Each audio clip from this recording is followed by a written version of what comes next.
Benjamin Dixon Show is only possible with listener support. Go to www.thebenjamindixonshow.com to register for our blog and join the Progressive Army.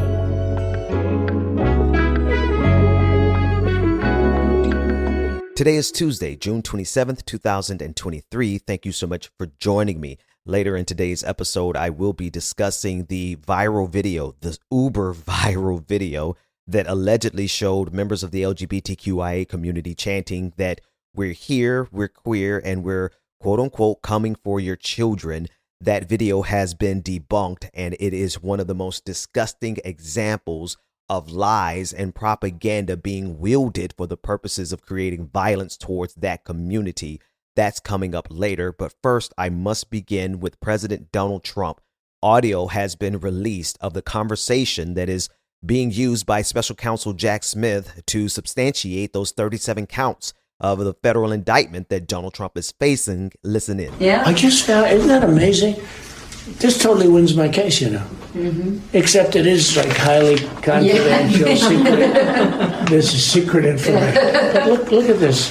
You attack, and Hillary would print that out all the time, you know. She'd send it to Anthony Weiner, the pervert. By the way, isn't that incredible? Yeah. I was just saying, because we were talking about it, and you know, he said he wanted to attack Iran and what. These are the papers. This was done by the military, given to me. I think we can probably, right? I don't know. We'll have to see. Yeah, we'll have to try to figure out See, as president, I could have declassified it. Now I can't, you know, but this is classified. Now we have a problem. Isn't that interesting? Yeah. It's so cool. I mean, it's so, we heard and you probably almost didn't believe me, but now you believe me. No, I believe it's incredible, right? No, hey, bring some Cokes in, please. That last part really sends me. He's calling for a soda. Somebody bring him a Coca-Cola while he's giving away state secrets. Inside of this audio, you hear him admitting that these were classified documents that he could not declassify because he's not president anymore.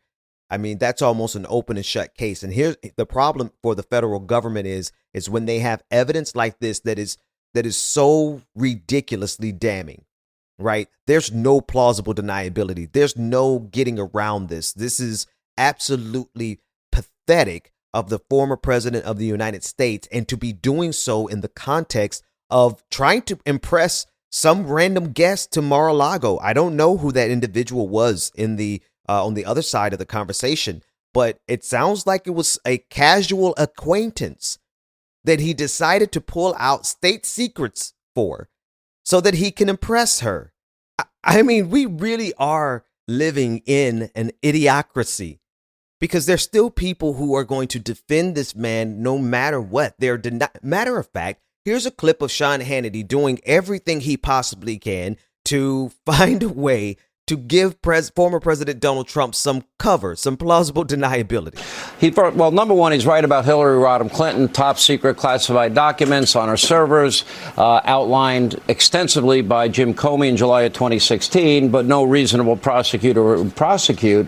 Now, while he did say, you know, this is stuff that he got from the military that would be highly confidential and secret, and says at another point, as president, I could have declassified it. Now I couldn't, but now, you know, it would still be a secret. That does not confirm for me whether or not specifically this document was declassified or not. Was that actually the real document, or was it a story that he was telling? And my understanding is that particular document was never found by the special counsel or by, you know, the raid at Mar-a-Lago, but I might be mistaken on that. I don't think I am. Let me help you out, Sean Hannity. You are mistaken, but you're mistaken on purpose, right? This is intentional obtuseness. This is willful ignorance. This is playing dumb so that you can find a way. And this isn't actually about giving plausible deniability for Donald Trump. This is about Sean Hannity trying to give plausible deniability for his audience. He's trying to put something in their brain to give them a way to continue defending Donald Trump. And as we all know, it doesn't take much. It doesn't take much for a conservative to completely dispense with reality, right? And just go with a lie because that lie is more comfortable for them because the truth is too inconvenient. This is the reality of it. But as far as Donald Trump is concerned, he is toast. And whether or not he actually gets convicted and spends time in jail, I mean, that remains to be seen. We're still dealing with the United States of America that honestly does not want to hold any former president accountable for anything. But when you have someone as egregious as Donald Trump doing, a matter of fact, I actually want to play the audio, a small portion of the audio again, particularly at the part where he admits that this is classified, because I want you to honestly listen. He's turning pages. There are pages, Sean Hannity. He said, Sean Hannity's trying to say, well, maybe it wasn't, the document wasn't actually there. Maybe he's telling a story about it. I don't know what audio you heard, Sean Hannity, but I heard pages turn. These are the You did. papers. It's pretty. This was done by the military, given to me. I think we can probably, right? I don't know. We'll have to see. Yeah, we'll have to try to Declassify. figure out See, as president, I could have declassified Yeah. it. Now I can't, but this is Yeah, classified. now we have a problem. Isn't that interesting? Yeah. It's so cool. It's so cool. Folks, I don't know what your aspirations are in life. I don't know what heights you would like to achieve, but I would just let you know that there's nothing that you can't dream of. There's no heights that you should be afraid of. Never have the imposter syndrome, because that moron that we just listened to was elected to be the president of the United States of America, in charge of the greatest empire that this world has ever known, and in charge of the nuclear weapons that could destroy the entire planet. And he just thinks it's so cool to commit a federal crime because he wants to impress some random tourist at Mar-a-Lago.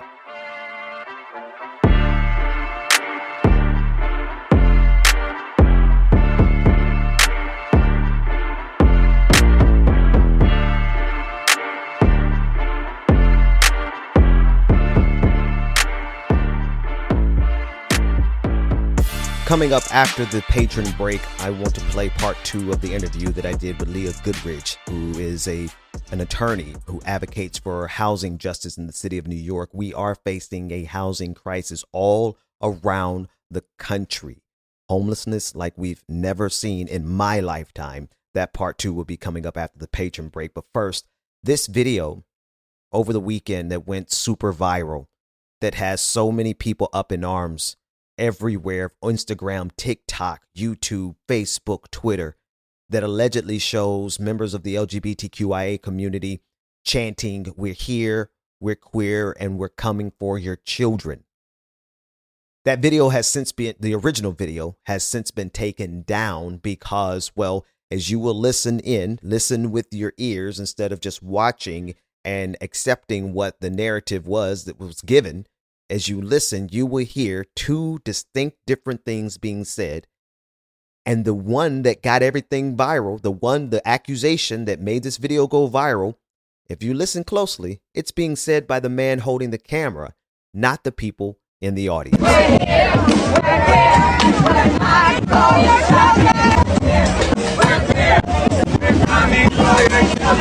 Again, that video has tens of millions of views all across social media. And if you listen again, you will hear 2 distinct messages. The one that is being chanted by the people in the audience, which is, "We're here, we're queer, and we're not going shopping."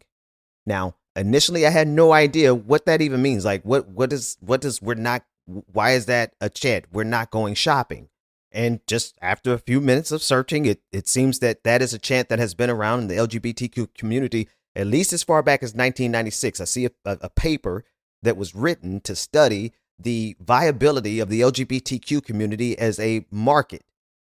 And so this is a rejection of the idea that they're here simply to be marketed to so that they can become consumers. It's a rejection of that notion, which really now makes a lot of sense when you consider the Pride Parade has become nothing. Well, I can't say nothing, but it has overwhelmingly become a display of capitalism and consumerism. So we're here, we're queer, we're not going shopping is a rejection of that entire idea. Okay, I've been educated a little bit more. I learned more today than I knew yesterday. But I want you to listen again. There's actually only 2 voices out of all of those voices that are saying we're coming for your children. If you saw the original video, you can identify the one woman who was wearing a black dress or a black outfit who was intentionally screaming and pointing her voice towards the camera saying, we're coming for your children. And then the second voice is the man behind the camera who's saying, we're coming for your children. Please listen again.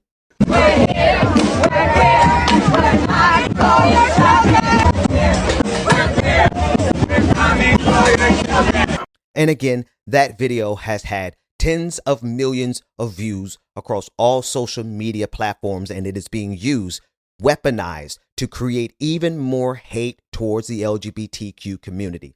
In the context of propaganda, I would tell you this is probably I don't care how sickening it is very sickening, but this has been one of the most effective tools that these devils have used so far, because a lie travels around the world before the truth gets out of bed. You know that old saying. And so while Snopes has peeped it and said that it's false, and there's a couple of articles that are out there that's saying it's false, and there's even one of the guys, the original people who got it viral on TikTok, they took that video and shared it on TikTok. He put out a video taking it down, saying that he was wrong. The truth, the correction, has not nearly gotten a fraction of the attention and traction that the lie got. Listen to this mashup. This is a stitched video from TikTok of one of the original people who posted it, replying to someone who helped him understand that he was wrong. Listen in. Oh. And this person asks very rudely, why would they be saying shopping? Get your head out of your... But that's what they are saying. They're not saying that they're coming for our children. Egg on my face. First of all, I think the question that any actually critically thinking person would ask themselves is, why would they be shouting, we're coming for your children, if this is some devious plot to get your children? And there it is.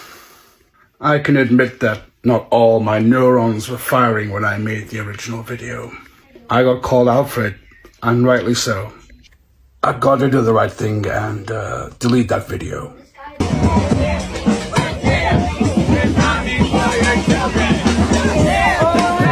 And I owe a colossal, huge apology from the bottom of my guts.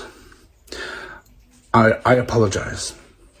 And I will definitely apply more critical thinking the next time that I make a video like that, if ever. You know, I appreciate his willingness to admit that he was wrong when he posted the original video. And I'm not sure if he was the guy who filmed it or if he captured it from somewhere else on the internet and shared it.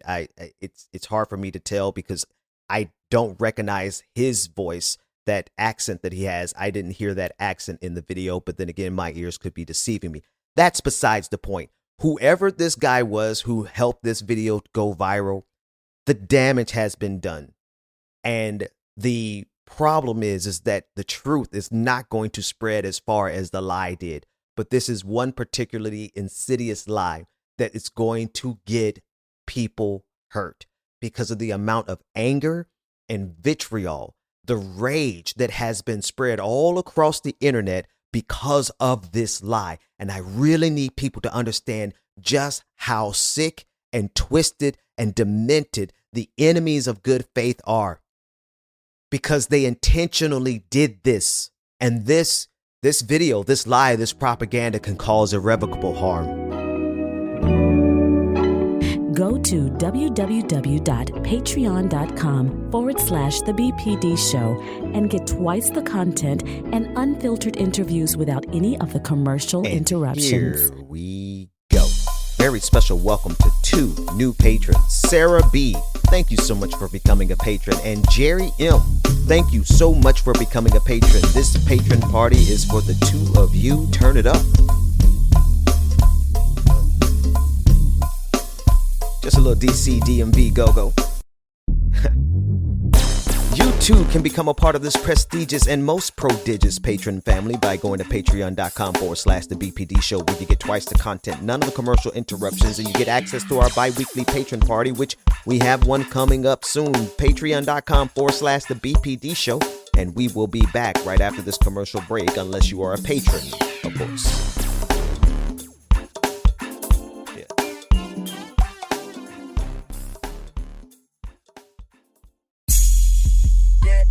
Welcome back to the Benjamin Dixon Show. Visit us online at thebenjamindixonshow.com.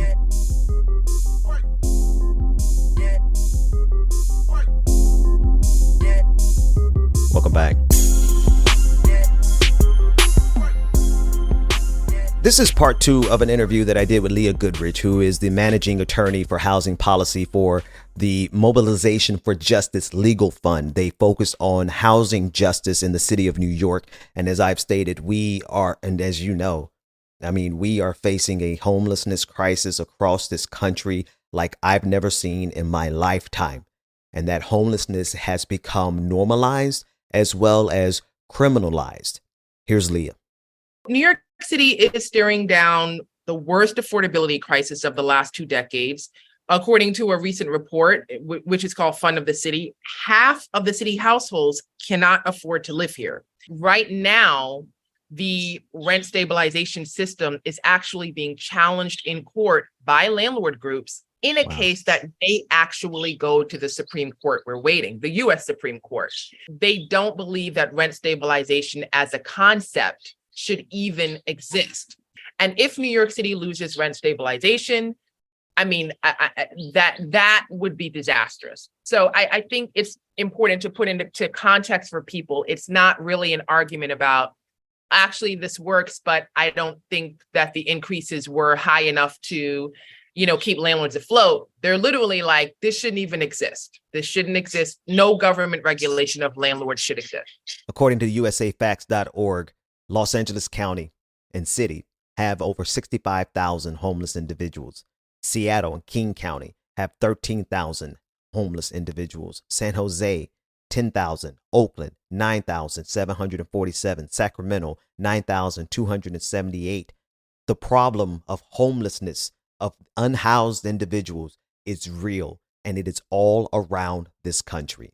Again, here's Leah Goodrich, who is a managing attorney for Mobilization for Justice, a housing justice organization in New York City, discussing the homelessness in New York. At one point, we were at 60,000 sleeping in shelters every night. And again, that head count is only for people who are in shelters. There are a lot of people who are not in shelters. They're on the street. So, from the one hand, we have thousands of people who are in shelters, and about 60% of those family households are Black, right? Another very high percentage of that, the second highest percentage, are Latino residents who are homeless. So it is, if it is a crisis, again, that disproportionately impacts people of color, specifically Black people and Latino people. If you live in New York City and you walk, just to put into perspective, if you walk about 5 blocks, within those 5 blocks, anywhere in New York City, you will see a homeless person. I have personally long held the belief that homelessness and poverty are policy decisions in the United States of America. We have the capacity and the ability to house individuals, but we don't have the political will to do so. And so when I was talking with Leah about solutions, well, the solutions are very straightforward. At the end of the day, this would be alleviated if we had more affordable housing availability. People say a housing shortage. Okay, but when we have that housing, we also have to make sure that people can actually afford it. For example, when we have affordable housing and the income starts at $30,000, a lot of my clients don't qualify for that. It's too high, right? So if you are unhoused and you're unemployed, you're not going to qualify for affordable housing. So we need to fix that. You can't just say we're going to build housing and don't have any sense of how much it's going to cost, and then just say, well, the more housing that we build, maybe it'll trickle down. We need solutions right now. And that's a talking point that, developers make. And they're developers, so they're going to make that. But if you are a city official, I think that it's really important to understand that you have a different authority and a different capacity. You can create affordable housing. You don't have to just take this sort of passive approach and say, well, we're going to build as many housing. We're not going to have any regulation on it. We're not going to make sure that some of it or a large part of it is affordable. We're just going to see how this works out and see if the market will work itself out. You as a city can actually provide more affordable housing. So if someone else wants to have that talking point and they're a private citizen or a private developer, that's to be expected. But when you're the city or the state, you have the actual authority and the money to provide affordable housing. Government to take more of a heavy hand and an approach in the housing crisis instead of handing it over to private developers and saying, our role in this is we're going to regulate, knock out opposition. But a lot of the fights, I think, that have been going on in housing development specifically is because it's not that city or state who is at the forefront of building the housing. What they've done is they said, hey, private developer, come put in your money and build this and we'll support you. Right. So what tends to happen is when you have a private developer and they're using that's their money. Right. And so that's why when I say when I said before, when the developers are like, I don't have more money to put, I'm like, yeah, but that's their money. OK, so then when is the city going to step in? I'm not against public-private partnerships, but I don't like the way that it is played out, where a lot of the cities are taking a backseat approach. Cities and states need to fund more and be at the forefront of the buildings. For some folks, this is an aspect, or the way this looks like is social housing, and I'd agree with that. I would agree with that too. We need more of it. That's Leah Goodrich. She is the managing attorney for Mobilization for Justice, which is a housing justice organization legal fund in the city of New York. You can follow her on Twitter at Leah from Brooklyn. That's BKLYN on Twitter. Something has to be done. We can't let this be normal any more than it already has been. We'll be right back.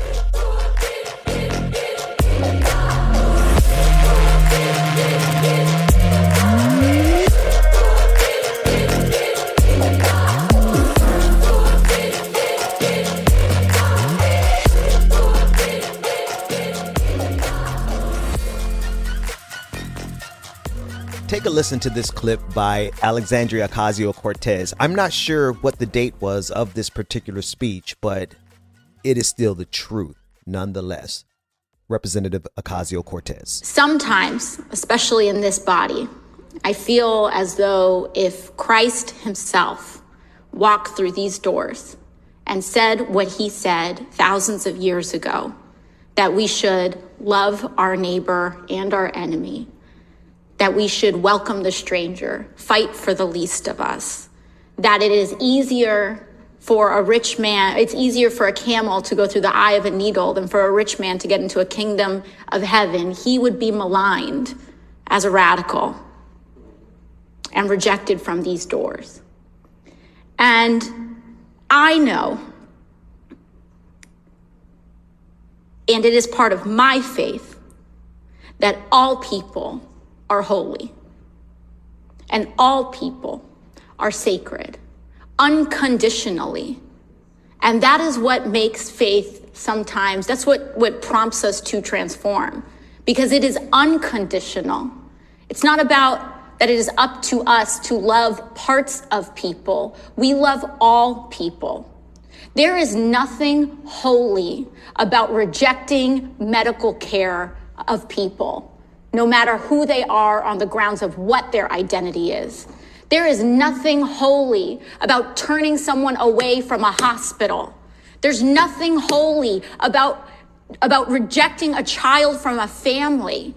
There's nothing holy about writing discrimination into the law. And I am tired of communities of faith being weaponized and being mischaracterized, because the only time religious freedom is invoked is in the name of bigotry and discrimination. I'm tired of it. It is not up to us. It is not up to us to deny medical care. It is up to us to feed the hungry, to clothe the poor, to protect children, and to love all people as ourselves. At the end of the day, I think that there are just two types of people on this planet. Those who want to use power for their own good, even at the cost of others, and those that want to use power for the good of all. Because if you just listen to what she's saying, it is not only like a Christian principle. It's not just a principle that you could find in religion. It's a human principle. It is quite literally the right thing to do. It is the correct approach for us to survive as a species. This is humanity 101. And it pairs perfectly with a faith of liberation and justice. I mean, AOC gets it. I don't know what denomination she is. I don't know how deeply faithful she is. If I don't even care. That's her business. But what she's saying here is so profoundly true and so profoundly simple. And that's why it has to be rejected by conservatism, by Christian nationalism. What is being forced on this country by Christian nationalists is a religion that removes every single thing that AOC just said in that speech, because Christian nationalism cannot stand under the weight of the actual liberating gospel. It can't. You literally have to ignore all of the principles, all the stuff that Jesus actually said. Like, Jesus literally never said a single thing about homosexuality, and he was living during the Roman Empire. But what did he say? Really, everything that is completely and totally ignored or distorted by these Christian nationalists. Feed the hungry. House the homeless. Do good to those who despitefully use you. Love your neighbor as yourself. I mean, that's the one. That's the clearest one. Love your neighbor as yourself. Not your Christian neighbor, not your evangelical neighbor, but love your neighbor as yourself. And that's completely divorced from the religion that's being forced on this country right now as we speak. You know the saying, there's no hate quite like Christian love. And that is a shame when you consider, when I consider the love that I know to be at the core root and foundation of our faith. We have this perverse, twisted, politically ideological faith that says, no, what we're going to do is we're going to call for the execution of gay people. We're going to call for the eradication of transgender people. It says that we're not going to feed the hungry. We're not going to house the homeless. And in fact, we're going to go so far as letting someone kill a homeless, hungry individual, and we're going to call that person Daniel Penny. We're going to call him a good Samaritan. It is the upside down, inside out, twisted mentality that is required for them to assert the political and economic dominance, for them to maintain it. And they can't maintain it if they actually lived according to the words that came out of Jesus' mouth. Which is why I now must refer to them forever and always until they change. They are Christian devils. They are Christian devils. We'll be right back. Pretty white TT. Pretty white TT. Pretty white TT. Pretty white TT. Pretty white TT. Pretty white TT. Coming up in the Patrons episode, I will be discussing the Delaware House bill that is seeking to allow. Today, they're taking a vote to allow hundreds of LLCs to vote in local elections in the town of Seaford, which has a population of 8,500 people. This is a disturbing development in this ever-increasing corporatocracy that we live in, giving the power to vote to corporations. Most certainly is a step towards a corporate fascist state like we haven't seen. And then the very real possibility that this vote will likely end up at the Supreme Court. And then when you consider that we have a conservative Supreme Court with a tilt of 6-3 in favor of conservatives, it's very likely that this could codify in its own twisted way all around the country the ability of corporations to vote. Patrons, stay tuned. Everyone else, I'll see you tomorrow. The Benjamin Dixon Show is only possible with listener support. Go to www.patreon.com/The BPD Show. and support The Benjamin Dixon Show. If you like this episode, be sure to share, like, and subscribe.